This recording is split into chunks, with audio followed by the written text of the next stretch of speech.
I am ready! GMA Weather, serbisyong totoo ng GMA News. Malaondoy na baha nga po ang naranasan sa Cagayan de Oro City kahapon dahil sa isang low pressure area.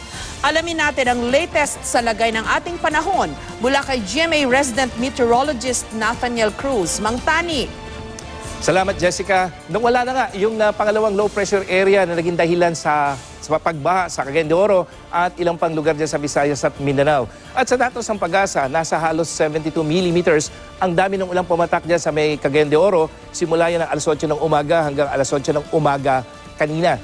At marami ito kumpara sa normal monthly rainfall ng syudad na kung saan ito umaabot ng 93 millimeters. So halos isang buwang ulan tinanggap ng ilang oras lamang. Pero pansinin din natin yung naging dami ng ulan sa mga karatig probinsya dyan sa may Visayas at sa Mindanao. Lalo na dyan sa may Dipolog na umabot ng 210 millimeters. Yan yung 24-hour rainfall. At yung iba naman sa Balay-Balay, 83. At dyan sa Visayas, pinakamataas na naitalang dami ng ulan kahapon din yan hanggang kaninang umaga. Tacloban, 147 millimeters. At sa Dumaguete, 81 millimeters. So makikita natin yung kalat ng ulan, Jessica, sa malaking bahagi ng Visayas at Mindanao. Samantala, tail end of cold front naman ang nakakaapekto dyan sa Visayas at silangang bahagi ng Mindanao habang hangin-amihan naman ang umiiral sa buong Luzon. Sa datos ng Metro Weather, hapong magiging maaliwalas dito sa Metro Manila. Ibig sabihin, mababa ang tsansa ng ulan at ang ulap hindi masyadong maulap. Sa Luzon, maayos din ang panahon sa malaking bahagi, maliban na lamang dyan sa may probinsya ng Palawan na may hanggang katamtamang ulan. Sa Visayas, may maghapong mahihinang ulan dyan sa mga probinsya ng Leyte, Bohol, Cebu at Negros Oriental. At sa Mindanao, buong araw na mahulan dyan sa may Zamboanga Peninsula, Northern Mindanao kasama ng Cagayan de Oro at rehiyon ng Caraga. Habang sa hapon, uulanin na rin ang lalalabing bahagi ng Mindanao, lalo na po ang rehiyon ng Caraga. At may banta pa rin ng landslide at flash flood dyan sa Caraga Region at Eastern Visayas. Kaya patuloy na pinag-iingat ng Pag-asa ang mga taga rito. Mataas naman ang alon sa hilagang baybayin ng Ilocos Norte, dyan sa buong Cagayan Valley, kasama ng Batanes, dyan sa may probinsya ng Aurora at Quezon, dyan sa may Palawan, Bicol Region, timog na baybayin ng Batangas at Mindoro, dyan sa may Eastern Visayas at sa Rio ng Caraga. Kaya huwag mo na pong pumalaw dito yung mga maliliit na sasakyang pandagat. Jessica? Mang Tani, ang lupit naman nito, LPA lang, pero ganito ho yung epekto. Paano ho ba ito? Well, yes, Jessica, yun yung lagi nating binabanggit na hindi kailangan ng isang bagyo. Kung titingnan natin yung rainfall, no? Yung distribution ng rainfall dito sa Cagayan de Oro, yung 24-hour, hinati-hati natin yan. Yung 2 p.m. to 5 p.m., ito yung dami ng ulan na bumagsak. Tapos yung 5 to 8 p.m., tapos 8 p.m. to 11 p.m. So, yung dami ng ulan na yan, yan yung dahilan kung bakit bumaha ng gusto dyan sa Cagayan de Oro. So, yung dami ng ulan na yan, dahil LPA, anong nangyari posible dyan, Jessica, mga thunderstorm yan na tuloy-tuloy na dumadaan dito sa may Cagayan de Oro. Kaya tuloy-tuloy yung 3 oras na ulan, 3 oras na ulan, at 3 oras na ulan na halos 9 na oras. So, kahit po hindi tropical cyclone, o yung binabanggit kasi natin, yung sendong na ikinukumpara rin natin, hindi ito bagyo. Kasi kung titingnan natin yung position ng low pressure area, Jessica, nung nakakaranas sa mga pag-ulan, itong Cagayan de Oro, 11 a.m. nandito yung low pressure area sa may Zamboanga, Sibugay, at nung alas 5 ng hapon, nandito siya. Ito yung Cagayan de Oro. So, yung epekto ng LPA ay nararamdaman hanggang dito, pero yung tindi niyan, malamang, yung nakikita natin, yung series of thunderstorms, Jessica, na tumama at tuloy-tuloy na dumadaan dyan sa may Cagayan de Oro, Jessica. Mang Tani, paano ba yan? Mukhang may more rainfall forecast ang Metro Weather tomorrow, no, for Northern Mindanao. Kasama ho riyan yung Cagayan de Oro. Yun nga, Jessica, yun ang sinasabi natin na bukas, asahan pa rin yung mga pag-ulan, lalong-lalo. Kaya dapat talaga laging maging I am ready. Ngayon po, nawala na yung low pressure area, pero hindi ibig sabihin nun ay wala ng ulan na maranasan dahil lang nagbibigay ngayon ng mga pag-ulan ay yung tail end ng cold front. At mabanggit ko, Jessica, yung nangyayari ngayon ng mga pag-ulan. Kasi nung last year, ang Mindanao ay naka-experience ng tagtuyot. At ito ay sanhinong El Nino, 2015-2016. Samantalang ngayong ito, nung matatandaan mo, may unang bagyo tayo nitong Enero, si Auring, na hindi pangkaraniwan at ngayon nga, mga matitinding pag-ulan yung naranasan at ito ay posibleng sani nung isa pang abnormality dito sa Pacific Ocean at ito yung sinasabi nilang La Nina-like condition. Ang isang mahalaga dito, Jessica, yung mga nangyari na yan sa Cagayan de Oro na nangyari before nung dumaan yung bagyong Sendong, although magkaiba sila ng level, posibleng maulit at posible rin na hindi sa Cagayan de Oro kung hindi sa iba pang bahagi ng bansa na apektado nitong hanging amihan. So tama ho ba na pwedeng i-compare itong LPA na to kay Ondoy? Kasi yun yung naranasan natin sa Metro Manila in terms of yung volume ng rainfall. Pwede ring ikumpara kay Sendong kasi yun ho yung naranasan naman ng mga tiga Cagayan de Oro.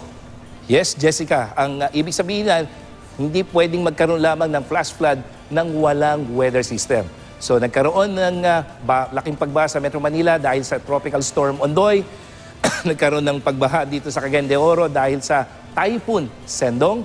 At ngayon nga ay merong isang low pressure area na muli nagpabaha. So yung isang mahalaga dito, Jessica, yung palagay ko yung lesson learned na hindi dapat tayong maging complacent, hindi natin dapat baliwalain na kapag isang low pressure area lamang yung binabanggit ng Pag-asa o ng IM Ready Team, halos hindi napapansin dahil unang-una, bagyo yung akala natin na dahilan na pwedeng magpabaha at magpaguho ng lupa. Pero muli po, kumisan kahit tail end of cold front, Jessica, pwedeng magdulot ng mga matitinding pagulan dyan sa may silangang bahagi ng Mindanao hanggang dyan sa may Eastern Visayas. Mang Tani, napansin ko lang po, yung Cagayan de Oro received 77 millimeters. Yes, Tama ho Jessica. ba ng rainfall? Pero yung Dipolog, 210. Pero wala tayong natatanggap na balita as of now of any damage o any flood sa Dipolog. So mukhang may kinalaman din ho siguro ito sa topography or dun sa commercialization o development ng mga lugar na ito. Yes, Jessica, yun yung isa sa mga konklusyon na pwede nating makuha dito sa iba't ibang dami ng ulan na sa paligid ng Cagayan de Oro. Nagkaroon ng pagbaha sa Cebu, dyan sa Bohol, pero hindi kasing tindi nung naranasan sa Cagayan de Oro na kung ikukumpara mo yung dami ng ulan, although based from the normal, marami na siya, pero doon sa mga karating lugar niya. So, ibig sabihin yan, hindi lamang dami ng ulan. At yan yung nangyayari, Jessica. Malakas ang ulan, pero maliban sa malakas na ulan, there are other intervening factors. At tulad nga nung binabanggit ng mga taga-Provincial Disaster PDR MMC, yung pong mga clogged waterways, yung drainage system ng Cagayan de Oro na mukhang hindi na niya kayang kunin yung tubig ulan na ibinibigay sa kanila. So, maliban sa ulan, yun pa yung mga dahilan kung bakit nagkakaroon ng flash flood, Jessica. So, hindi lamang po ulan at banggit mo nga, Jessica, ilang taon nang nakakaraan, ibang-iba na yung Cagayan de Oro. So, yun yung mga dahilan kung bakit nagkakaroon. At kung hindi gagawin ng paraan, hindi lang Cagayan de Oro, dyan sa Butuan at ilang pang syudad sa Pilipinas, kung yung tinatawag nating urban planning ay hindi iaayos, mauulit at mauulit yung mga ganyang insidente. Baka tayo ng building, hindi naman nilalakihan yung kanilang mga drainage. Ano? Mang Tani, makita ko lang uli sa map nyo, no? Yung, tama ho ba, yung Tacloban, 147. Ang taas din po nun. Yung Dumaguete, 91. Yung Malaybalay, ito yung sinasabi ni Secretary Taguiwalo, na sa Bukidnon kasi bababa yung tubig, although heavy rainfall din sila, bumaba yung tubig sa Cagayan de Oro. Medyo unusual talaga tong rainfall na tumama sa Visayas and Mindanao, no? Hindi ko nadinig yung huling tanong mo, Jessica. Yung Malaybalay, unusual ho yung rainfall. Pag tinignan ho natin yung mapa ninyo, yung Tacloban, 147, Dumaguete, 91, yun nga, yung Dipolog, 210, yung Malaybalay sa Bukidnon, na sinasabi ni Secretary Taguiwalo ay yung ulan din daw doon sa Bukidnon, bumaba sa Cagayan de Oro. Ang nangyayari kasi, Jessica, northeast monsoon tayo. So, meron kang low pressure area dito. Ang hangin mo, dito nang gagaling sa northeast monsoon, dyan sa may silangang bahagi, papunta doon sa sentro ng bagyo. Dito kasi ang hangin mo, galing sa kalupaan, patungo sa Malaybalay, bago pumunta doon sa sirkulasyon ng bagyo. So dito, halos walang moisture. Pero dahil sa bundok at yung topography, kaya nagkaroon pa rin ng malalakas na ulan. Pero dito sa Tacloban, dyan sa Surigao, maging dyan sa Dipolog, ang hangin mo galing dito sa dagat papunta ro sa bagyo, doon sa low pressure area. Kaya makikita mo yung dami ng ulan na mas mababa o mas mataas kaysa dyan sa Cagayan de Oro. So yun yung mga posibleng analysis na nakikita natin. Pero nonetheless, yung 72 millimeters na yan sa Cagayan de Oro, kung ikukumpara mo doon sa monthly normal, Jessica, na 93, halos isang buwang ulan ibinigay lamang ng halos hindi isang araw, Jessica, kundi 6 hanggang 9 na oras. Yung mga Miss Universe candidates nasa Visayas pa naman at mukhang pupunta rin ho sila ng Davao. Paano ho ba yan?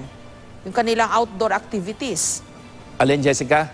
Yung mga Miss Universe candidates, Mang Tani, nasa Cebu at mukhang meron din yata ho silang schedule sa Davao. Paano ho ba yung mga outdoor activities nila?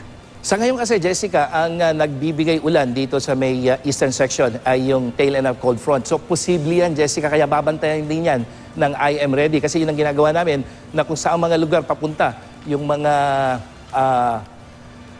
involved dito sa Miss Universe activities, tinitingnan natin, katulad yan sa Cebu, at nabanggit mo ay sa Davao. Pero sa ngayon, wala tayong nakikitang posibilidad na magkaroon ng matitinding pagulan sa Davao sa mga susunod na araw. Pero may mga thunderstorm, may mga pagulan, pero hindi natin nakikita yung maladilubyo na pag-ulang naranasan dyan sa may Cagayan de Oro. Pero nonetheless, ang lagi natin sinasabi, dapat laging I am ready. Maraming salamat, Mang Tani. Nathaniel Cruz, GMA Resident Meteorologist. At yan ang latest mula sa GMA Weather. Ako po si Nathaniel Cruz, magplano para sigurado. I am ready. Serbisyong totoo ng GMA News.